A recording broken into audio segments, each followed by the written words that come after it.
नमस्कार, मैं दीपक सिंह सरोची। पैगंबर मोहम्मद साहब पर बीजेपी के पूर्व प्रवक्ताओं की विवादित टिप्पणी पर भारत से सबसे पहले माफी की मांग करने वाले कुवैत ने प्रदर्शनकारियों को गिरफ्तार कर भारत लौटाने का फैसला किया है। गिरफ्तार कर भारत वापस भेजे जा रहे लोग वे हैं जो बीते शुक्रवार को जुमे की नमाज के बाद कुवैत में नुपुर शर्मा के विवादित बयान के खिलाफ विरोध प्रदर्शन कर रहे थे। इतना ही नहीं, इकोनॉमिक टाइम्स ने सूत्रों के हवाले से दावा किया है कि प्रदर्शनकारी प्रवासियों को हमेशा के लिए कुवैत घुसने से रोका जा सकता है। इसकी मुख्य वजह यह है कि कुवैत में किसी भी विदेशियों को प्रदर्शन या आंदोलन का अधिकार नहीं। जानकार मानते हैं कि कुवैत इस तरह के फैसले से प्रवासियों के सामने एक मिसाल पेश करना चाहता है, जिससे भविष्य में देश के अंदर इस तरह की घटना ना हो। आपको जानकर ताज्जुब होगा कि विरोध करने वाले प्रदर्शनकारियों की संख्या महज 40 से 50 के करीब थी। इतना ही नहीं, ये लोग पैगंबर के समर्थन में नारेबाजी कर रहे थे। इसके बावजूद कुवैत सरकार ने प्रदर्शनकारियों पर सख्त एक्शन लिया है। मीडिया रिपोर्ट्स में दावा किया गया है कि कुवैत सरकार उन स्थानीय लोगों पर भी कार्रवाई करने वाली है जो इस धरना प्रदर्शन में शामिल हुए थे। सोचिए, कुवैत ने कानून के आगे धर्म को तवज्जो नहीं दी। क्या भारत में मौजूदा दौर में संभव है कि कोई भीड़ जय श्री राम के नारे लगाते हुए प्रदर्शन कर रहा हो और सरकारें उनके खिलाफ एक्शन ले ले? सोचिए, अगर याद नहीं आ रहा हो तो गूगल कर लीजिए और देखिए कि दिल्ली में हनुमान जयंती के दिन झांकी के नाम पर क्या हुआ था और हिंसक प्रदर्शन होने पर कार्रवाई हुई तो किन के खिलाफ? क्योंकि दिल्ली पुलिस के पास अब वह हुनर है जिससे वह कपड़ों से पहचान लेती है कि आग लगाने वाले लोग कौन हैं। सोचिए, यह वही कतर है जिसने विवादित बयान की जानकारी मिलते ही बिना विलंब किए, बिना किसी की परवाह किए भारतीय राजदूत दीपक मित्तल को तलब किया और आधिकारिक विरोध नोट सौंपते हुए पैगंबर के खिलाफ भाजपा नेता की टिप्पणियों को स्पष्ट रूप से खारिज किया और बयान की निंदा की। इतना ही नहीं, मंत्रालय ने अलग से बयान जारी कर कहा कि कतर भारत सरकार से सार्वजनिक माफी और इन टिप्पणियों की तत्काल निंदा की उम्मीद कर रहा है। यानी धर्म पर कुछ भी बर्दाश्त नहीं है, लेकिन इस नाम पर राजनीति करने वाले को भी बर्दाश्त नहीं किया जाएगा। आपकी जानकारी के लिए बता दूं, कुवैत भारत के सबसे पुराने सहयोगी देशों में से एक है। भारत का यहाँ के शाही परिवार से ऐतिहासिक संबंध रहा है। भारत में आई कोरोना की दूसरी लहर के दौरान कुवैत भारत को मेडिकल ऑक्सीजन की आपूर्ति करने वाला प्रमुख देश था। भारत अपनी जरूरत के ऑयल का एक बहुत बड़ा हिस्सा कुवैत से लेता है। कुवैत में काम करने वाले भारतीयों की कुल संख्या 4 से 4.5 लाख के करीब है। भारत को इनसे 5.5% विदेशी मुद्रा मिलता है। आज हमारे साथ बातचीत के लिए 2 गेस्ट हैं, विदेशी मामलों के जानकार कमर आगा साहब और वरिष्ठ पत्रकार नीरजा चौधरी जी। संक्षेप में कहूं तो दोनों अपने अपने कार्य क्षेत्र में विद्वान हैं और गहरी जानकारी रखते हैं। पहले तो आप दोनों को नमस्कार। कमर सर, आपसे सबसे पहले जानना चाहूंगा कि कुवैत ने जिस तरह से आपने देखा कि पैगंबर साहब का जैसे ही बयान आता है बिना विलंब किए तुरंत तलब करते हैं और कहते हैं कि मैं उम्मीद करता हूं कि भारत सरकार जो इस पर माफी मांगेगी और इसकी निंदा करेगी। उसके बाद जब वहां विरोध प्रदर्शन होता है इतने दिनों के बाद, तो उनके खिलाफ सख्त एक्शन लेती है और उनको अभी देश निकाला किया जा रहा है, देश से बाहर निकाला जा रहा है। कहा यहाँ तक जा रहा है कि उनको अब कुवैत वापसी भी मुश्किल हो जाएगी। कुवैत सरकार के इस फैसले को आप कैसे देखते हैं? देखिए, कई चीज़ें हैं। पहली बात तो ये कि कुवैत सरकार ने फौरन भारतीय राजदूत को बुलाया, स्टेटमेंट दिया, खंडन किया। उसकी वजह ये थी कि उसको लग रहा था कि वहाँ पे माहौल बिगड़ रहा है, जनता में आक्रोश है, तो उसको कम करने के लिए उन्हीं ने स्वयं ही स्टेटमेंट ले लिया। दूसरी तरफ ये है कि कुवैत में कोई बहुत वैसी डेमोक्रेसी तो है नहीं जैसी भारत में है या यूरोप में है या दूसरे देशों में है। डेमोक्रेसी उनके यहाँ लिमिटेड डेमोक्रेसी है और वो धरना प्रदर्शन इस किस्म की चीज़ें बर्दाश्त नहीं करते। अपने लोगों में भी वो नहीं उनके यहाँ होता इस किस्म की चीज़ें। उनके यहाँ हालांकि लिमिटेड डेमोक्रेसी है, पार्लियामेंट है, उसके बराबर इजलास होता रहता है। वहाँ पे काफ़ी ज्वलन मुद्दों पे भी बातचीत होती है मजलिस के अंदर। उसके अंदर। लेकिन ये है कि वो आम जनता स्ट्रीट पे इस तरह की बातें नहीं करते, जैसे आपकी रिपोर्ट में भी बताया। वो ये समझते हैं कि अगर ये सब शुरू हो जाएगा तो फिर लोकल लोग भी ज्वाइन करेंगे और वो मसला बढ़ जाएंगे। वो उसको डिस्करेज करते हैं, इस तरह की कोई चीज़ें नहीं होती। दूसरी बात ये भी है कि भारत से कुवैत के बड़े घनिष्ठ संबंध हैं। सन 61 तक भारत की जो करेंसी थी, रुपया, वहाँ चलता था। फिर उसके बाद ये भी है कि हमारा उनके साथ लगभग 4% के करीब तेल हमारा वहीं से आता है। और अभी जो उनके यहाँ से रिमिटेंसेस हैं वो भी तकरीबन $4 बिलियन की हैं, और 6 बिलियन, तकरीबन 4 साढ़े 4 लाख और 5 लाख के बीच में। सही फिगर इस वक्त मालूम नहीं है क्योंकि कोरोना काल में बहुत से लोग वापस आ गए हैं, लेकिन 4-5 लाख लोग हैं। इससे पहले 10 लाख के करीब भारतीय मूल के लोग रहते थे। मेरा ख्याल है दोबारा जब इकोनॉमिक एक्टिविटी बढ़ेगी आने वाले समय में तो फिर 8-10 लाख के करीब हो जाएंगे। भारतीय वर्कर्स का वो वहाँ पे बहुत आदर और सम्मान है, और वो समझते हैं कि ये बड़े डिसिप्लिन हैं, काम करते हैं, और धर्म का भी इस्तेमाल नहीं करते और वापस चले जाते हैं पैसा कमा के। पाकिस्तान और बांग्लादेश की ये जो डिमॉन्स्ट्रेशन हुआ था, इसमें कई देशों के लोग थे। ज़्यादातर जो थे पाकिस्तानी और बांग्लादेश के भी थे, कुछ भारतीय मूल के भी लोग थे, और बड़ी संख्या नहीं थी। लेकिन उसके बावजूद इन्हीं ने ये एक्शन लिया है, और ये बहुत सख्त एक्शन लेने के कायल हैं। और यह भी है कि इनके यहाँ हमारा बायलैटरल ट्रेड भी तकरीबन 8 बिलियन 7 बिलियन के इनके साथ रहता है। कम, आजकल लेटेस्ट फिगर नहीं अवेलेबल है। तो इस तरीके से देखा जाए तो एक बहुत पुराना मित्र देश है, और भारत के संबंध उनके साथ काफ़ी घनिष्ठ हैं। कुछ मसलों पे ज़रूर पिछले समय से हम देख रहे हैं कुवैत ने टिप्पणी की है, मगर ये ऐसे कोई ख़ास नहीं है। रिलेशन लगातार बढ़ते ही नज़र आते हैं। आने वाले समय में मैं समझता हूँ कि हमारे उनसे साथ रिश्ते और बड़े होंगे। अब ये है कि अभी तक वर्किंग क्लास के लोग ज़्यादा थे, लेकिन अब ये है कि वाइट कॉलर इंजीनियर्स, डॉक्टर्स और इस किस्म के लोग काफ़ी मात्रा में कुवैत भी जा रहे हैं दूसरे क्षेत्रों के अलावा। ये पूरा जो गल्फ क्षेत्र है ये भारत से करीब है, और भारत के इसके साथ हिस्टोरिकल टाइज हैं, सिविलाइजेशनल टाइज भी हम उन्हें कहते हैं।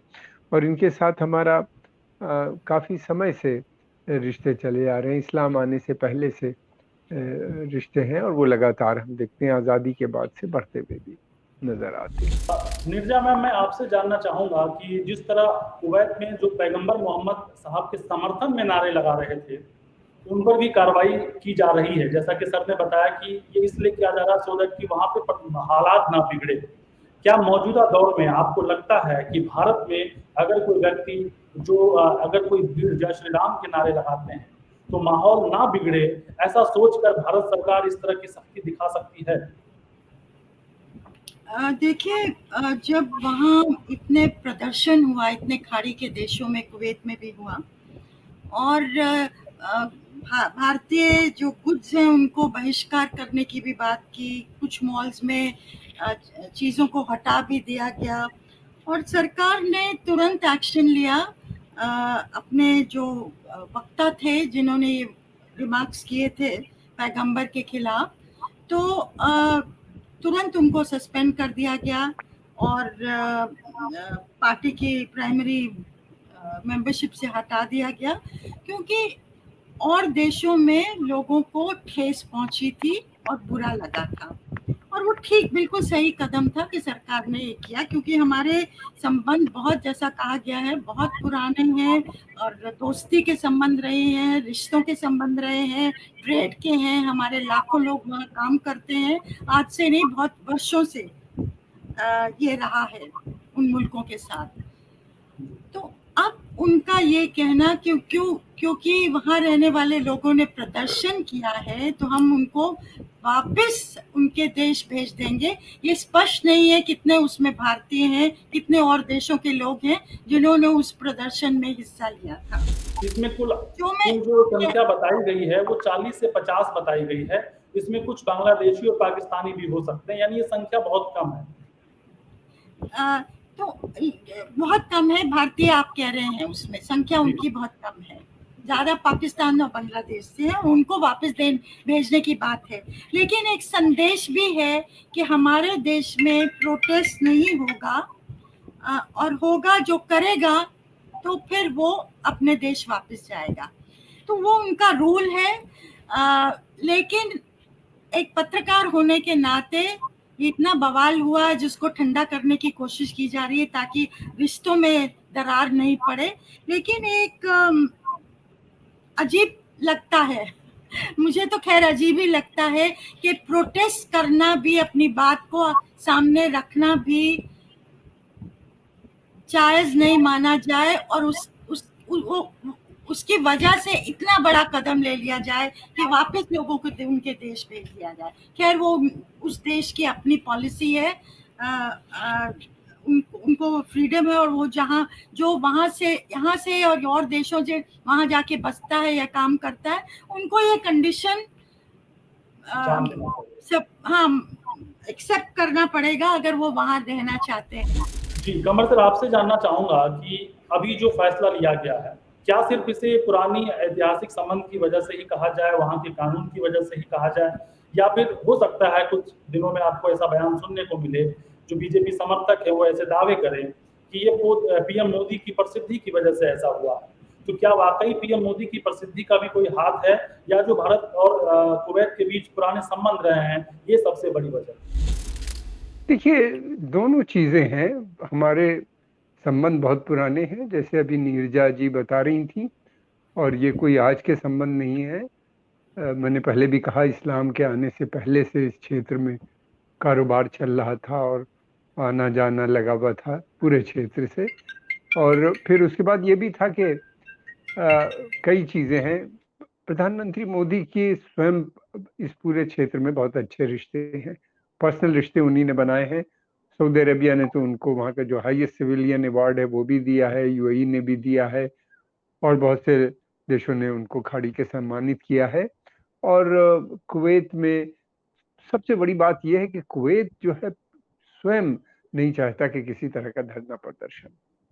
उनके यहाँ एक सबसे बड़ी बात यह है कि वो अगर इस तरह की चीजें शुरू हो गई तो फिर उनकी लोकल लोग भी उसको ज्वाइन कर सकते हैं। मैंने पहले भी कहा था, उसी बात को दोबारा कह रहे हैं। वो अपने यहाँ, उनके यहाँ देखिए लिमिटेड डेमोक्रेसी है, पूरी तरीके से डेमोक्रेसी नहीं है इस तरीके से जैसे कि भारत में है कि आप धरना का प्रदर्शन ये सब कर सकते हैं, आप हमारे यहाँ लिख सकते हैं अखबारों में। लेकिन उनके यहाँ उतनी ही आज़ादी है जितनी सरकार देती है, उसके ऊपर होता है। और वैसे पार्लियामेंट में उनके यहाँ काफ़ी अच्छी बहस होती है, सरकार को वो लोग खूब क्रिटिसाइज करते हैं और वहाँ पे एक्शन भी लिया जाता है। उनके यहाँ पे इस किस्म की चीज़ें होती रहती हैं, लेकिन वो बाहर वालों को तो बिल्कुल नहीं चाहते कि किसी किस्म का करें, इसलिए उनके यहाँ काम करने वाले जो बाहर के मुल्क के लोग हैं वो बहुत बड़ी संख्या में हैं। मतलब इन देशों में बहुत से देश ऐसे हैं जिसके अंदर लोकल पॉपुलेशन काफ़ी कम है, और जो बाहर से आए हुए काम करने वाले हैं उनकी संख्या ज़्यादा हो जाती है लोकल वालों से। अगर इस तरह से हालात बिगड़े तो उनके पास ऐसी व्यवस्था नहीं है कि उसको वो कंट्रोल कर सके, इसलिए वो बिल्कुल नहीं चाहते कि किसी तरह का कोई ऐसा मौका मिले लोगों को कि जिससे वहाँ पे हालात बिगड़े। फिर दूसरी बात ये है कि उनको आईएसएस और अलकायदा से भी डर लगा रहता है। ये भी काफ़ी सक्रिय है इस पूरे क्षेत्र में, और उनको डर लगता है कि कहीं अगर ज़रा भी हालात बिगड़ते हैं तो इस तरह के तत्व, आतंकवादी तत्व भी उसका फ़ायदा उठा सकते हैं।